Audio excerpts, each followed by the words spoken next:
Look, let me just tell you, if you don't already know this, being an investor and being an entrepreneur can be very scary. It can be very lonely.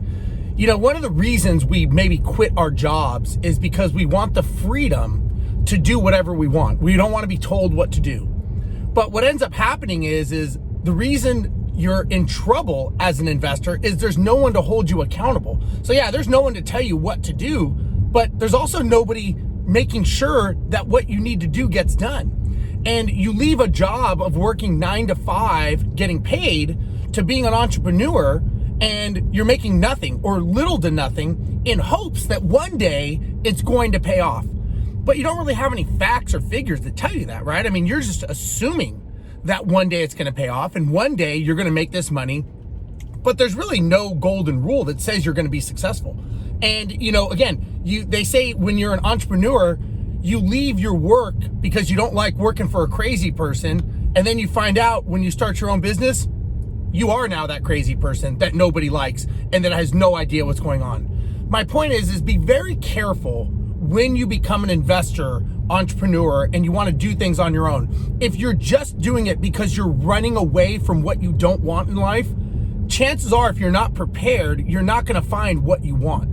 You've always got to make sure that you remember whatever you're doing, you've got to have a goal, you've got to have a plan, you got to have a strategy. Look, 95% of the people fail as entrepreneurs in their first 5 years of business.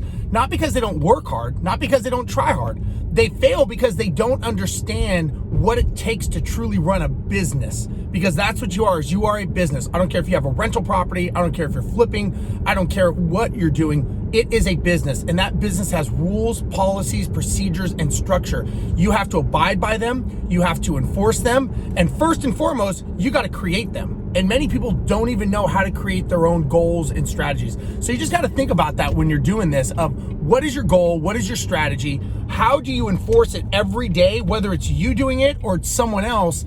You got to make sure that you've got these systems in place to be successful, because without systems and without policies and procedure, it's chaos. And the thing is the bigger you get, business doesn't get any easier. You have to get better. So if you are not getting better with your business, you are worse. And when you are worse, you are in chaos. And when you're in chaos, you're not in control. And when you're not in control, you're not making money. So remember, look, it is lonely. It is scary. There's no, some people want the safe, secure job of having a job, but it's really not safe and secure. But you don't have to do the thinking, is what it is. You're basically being told what to do, and you are trading your time for money. Now, when you're doing your own business, you're still trading time for money if you don't understand leverage. So again, make sure that if you're being an entrepreneur, have policies, procedures, structure, have systems in place, and that will help you be a lot more successful than just trying to do it on a whim, on a gut feeling because you hate a 9 to 5 job.